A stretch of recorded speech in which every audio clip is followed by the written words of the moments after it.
got to admit, the first thing that when I saw that number, I was like, no, it's improbable. It's not impossible. I was just thinking it's improbable. And then I looked at the details themselves as well released. Number of reported teenage pregnancies, and they were subdivided between two categories. Adolescents between 10 and 14 years presenting with pregnancy, and adolescents between 15 and 19 years presenting with pregnancy. Just the month of January alone, and this is just Machakos County alone, the total number of adolescents between 10 and 19 years who presented with pregnancy, this means that they went to hospital and they presented with pregnancy, 805 January alone. This is in the 31 days of January. Yes. 805 children went to hospital and they were pregnant. And I was like, okay, so that is January. February, we see 783. March, 911. April, 789. May, 676. Those are very high numbers. Yes, they are. Every particular month. What is the government doing about it? I mean, are you hearing about this? Are you noticing that this is happening? What exactly is happening? And then, we start talking about it to the people in Machakos themselves. Governor himself released a statement yesterday and he said, you know what? I'm going to say yes, that there's a problem. All right. So first of all, the numbers, I think the numbers from what we are also gathering from the national government, they look slightly different in terms of looking at all the counties. This is the Kenya adolescent pregnancies in the first 5 months of 2020 from the Ministry of Health. He says, this data says across all the 47 counties in the month of January alone was 2,762 in the month of January alone. And for Machakos County in particular, the number was 10 between the age of 10 and 14 and 9 between the age of 10 and 14 in February. So 10 in January. As opposed to 800 and 4. Okay. Point is, there's an issue. There's something happening. Let's speak to the residents of Machakos as well. You can call us and tell us what you see. And across the country, this is not just a Machakos County issue alone. Let's start by speaking to a lady who joins us on the phone. Faith Wathome is a former CEC in charge of education, youth and social services in Machakos County. Faith, good morning. Good morning. Thank you very much for speaking to us this morning. Thank you for calling me. Now, you are in Machakos. You are a former minister of the Machakos County government in charge of youth, social services and education. Now, social services is where this whole topic that we're discussing today lies. During your tenure as the CEC, did you get this kind of information, this kind of data coming in? Yes. Actually, this is not something new. It has been going on, but I guess because of COVID, we see increased amounts of abuse because people are at home, there's a curfew. Yeah. So those would be abusers who would normally not be at home, maybe at night, now are there. So obviously, we have an increased, amount of children being abused. And could it also be, Faith, that the children then who would be abused are also at home because schools are closed? Absolutely. Yeah. Absolutely. Yeah, that it goes two ways. Yeah. But for me, I think that we need to relook at the statistics because they look pretty high. Yeah. Because what they're literally saying is that if it's 4,000 children in Machakos that are pregnant, and we have 8 sub-counties, you're saying that 500 children in each sub-county, are pregnant, meaning that's a whole primary school. Yep. Yeah. 500 children is a whole primary school. It's a very high number. It's a very high number. So perhaps, that needs to be checked. But while I was working for the government, and I'm a very strong believer in rescue centers and half houses. I know somebody came on radio today and talked about rescue centers. Yep. Now, there are not enough rescue centers in this country. They were built during when we had provinces, and it was one rescue center for each province. So how do you tell a child in Masinga to come to the rescue center in Machakos? First of all, they will need to know that there's a rescue center, and they'll need transport. Indeed. So for me, what needs to happen is that the county government need to be mandated by a law that must be pushed by the women MPs, the women reps. Lobby for a law in Parliament to mandate each county government to build a rescue center or a safe house in each sub-county. That means whatever child, wherever they are, they will be able to access that rescue center. Yeah, they can walk there. Even if it takes, the whole day of walking, they'll be able to reach there. Right? And then number two is that whoever's taking the tests and the report from the child should not be taken to the police station. Let them come to the rescue center. Yeah, to take the statistics, because then the child is protected. And then the third thing is, if people know that your child is living in the rescue center, then they will be concerned, why is this happening? Is it happening to the other children? You get what I mean? Yep. Right now, if the child is abused and goes back home, because where do they go? They go back home. You get what I mean? Yep. Yeah, the cycle continues. But if they go to the rescue center or the safe house, then the community gets concerned. Why do you have 3 daughters in the rescue center? Tell us what is going on in there. In your home. Yeah. When I hear you say this, Faith, and you started by saying, let's have a national law. We already have the Children's Act. We have we have the Children's Bill of Rights has the issue of children in the Constitution itself. Why not just take it down straight to the counties and say the county assemblies should enact this law, the county executives should take this up as a role that they ought to play, because social services at the county level is still a job that's being taken by the counties. And that is why I'm calling upon the women reps. Let the women reps be the ones to do this. Yeah, let them be the ones to champion this, because somebody needs to champion it.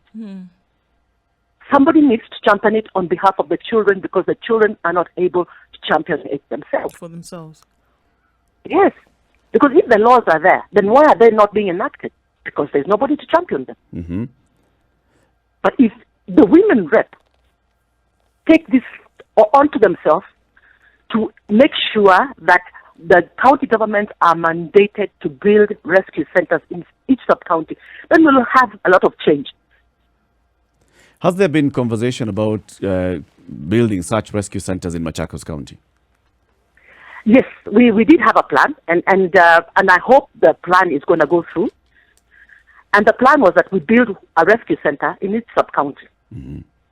And I must say, Makoen has done a fantastic job for them to have actually, built one and finished it. And hopefully they'll build several more. I hope the other counties take cue.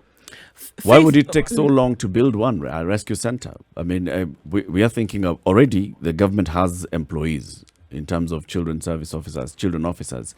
You can even employ children officers at the county level. Why would it take so long to start having plans and constructing the safe houses? Now, I am not in a position to comment, because I'm no longer in government. No, actually, you're in the best position right now, because you can speak from the outside and say these are the challenges that you see governments facing. But the thing is, what the devolution is facing is that they are not getting money from the national government for development the way it's supposed to flow down. I think that's what the biggest challenge at the moment. Yeah, the money for development has been withheld for reasons I do not know. So if they don't have money for development, then they're not able to continue with their programs. Can I ask a different question? Do you have independent bodies like church organizations and so forth who have the equivalent of rescue centers? They're there, but they're not enough. They are just not. The question is being enough, and they're just not enough. So if the national government gives the county government their money for development, they will build these rescue centers. Faith, we're aware that. Also aware that, there's quite a number of private organizations who have also set up rescue centers. And if there has been the call, even from the time that you were in government, to say that, let's have this, that means that there was a clear realization of the fact that there's a problem and that there are too many young girls, and like we say, the numbers increasing of boys who are being defiled, who are being attacked, who are being abused. So obviously by the time it's being set up, there is a need. We can dispute the numbers and say, okay, obviously some of these numbers maybe are quite high, but still, in my opinion, one case is one case too many, and we know that there's more than one. So is this not indicative of fact that truly there is a problem that something needs to be done about right from the point of the law? Absolutely. I agree with you 100%. And that's why I'm going back to the women MPs. There are very many laws in this country.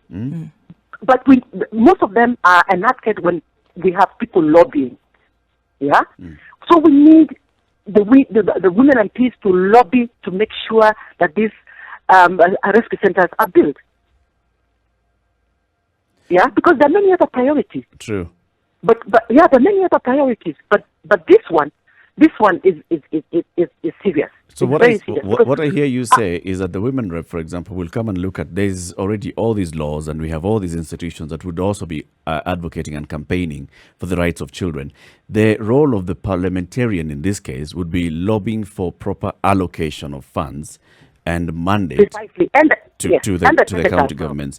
Now, what is the role of these other organizations, the National Council for Children's Services, the ministry itself? We have an entire Ministry of Labor with a State Department for Social Protection comes in here. We have two commissions. One is the National Commission on Human Rights. We have another one, a National Commission on Gender and Equality.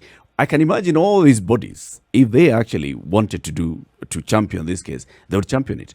Why do we find ourselves with rapid results even? With all these gaps? Well, actually, what lacks is just cohesion. If all these bodies for this one particular cause, right? Yep. And we're coming together, all of us, to push to ensure that we have the children protected. It can happen, right? So we just need a cohesion. Yep. We need all these people to come together, yeah, and lobby as a force, and it will happen. We've seen things happen. Yeah, it will happen, and it can happen, but it's not proper. It's actually not proper what children are going through. You know, sometimes when we're trying to look at a problem and look for a solution, it's say, okay, well, certain things need to happen, investigative councils and such set up, etc., etc. But perhaps we should look at what happens. Let's take this. Just Machakos County, for example, and the numbers that were given yesterday, let's even chop it in half, right? And say that we're dealing with 2,000. Still high. What would happen to these girls who have been, one, defiled, two, been the victims of early pregnancy or whatever that may be the case? How would their lives be affected? Because sometimes if we look at the problem and see what detriment it actually causes, perhaps that would spur on towards doing something about it. What happens to these lives when these things happen to them? When this abuse, when this defilement takes place? Obviously, they never make sound adults. And for me, this is why I am asking, of what use is it to build secondary schools and other institutions, yet you're not taking care of the basic problem? You build a lovely school for girls, isn't it? Yep. But you haven't taken care of their psychological and other needs at the basis. Yeah? So don't go and build that secondary school. Build a rescue center. Because once you build a rescue center, you've already started taking care of them at that level. And they'll grow up, because you'll get psychological support and so on and so forth. They'll grow up to go to those secondary schools. You know, the defilement that we keep reading about happens to young women and boys. We don't actually talk about the boys, but young boys also do get defiled. But it's usually by older people. Now, you're not born old. People acquire some of these strange habits when they are fairly young. Some may say it's cultural, some may say it's the environment. But when you were CEC for education, did you see a gap in our education where young people were not cultured and taught? Because people are in school for a very long time, for a very long period of time, and they can be influenced then. Where people were taught, or young people were taught, just the basic tenets of respect and the basic tenets of, should we say, decent living. Because I'm asking this because if we leave everything to parenting, as we've done on many occasions, modern lives, the modern life that we live have clearly indicated to us that parents are overwhelmed.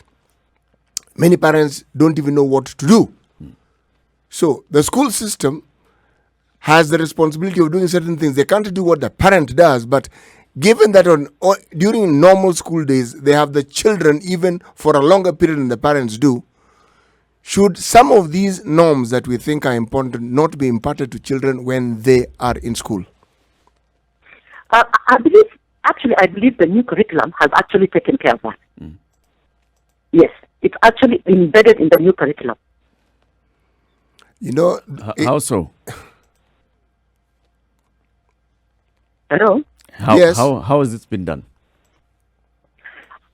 Yeah. Best place to answer. Hello, Faith. You're breaking up. Yeah. Hello? Yes, yes. Now we can hear you. Yes, I said I'm no expert, and I believe you should call somebody from Kenya Institute of Curriculum Development to be able to answer that question. Maybe we should, but consider that our constitution is very explicit and detailed about, just let me call it, child protection. What we're discussing here is the implementation of that constitution, which has failed and fallen flat on its face. Now, even if it is in the curriculum, what guarantees do you have that it will actually be implemented as it ought to? And how do we ensure that there will be an outcome that is desired? Like I said, I'm sure they've put measures in place, and a lot of money has been spent to, and teachers have been trained.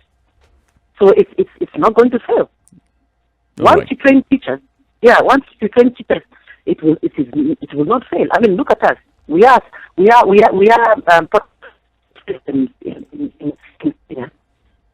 doing okay, I believe, isn't it? True, we are. Faith, we are losing you, and I've just want to let you go now. Faith Wathome, thank you very much for speaking to us. She's a resident of Machakos County, a former CEC in charge of education, youth, and social services. And asante sana for all the insights and your contribution this morning. Thank you very much. Have a good day.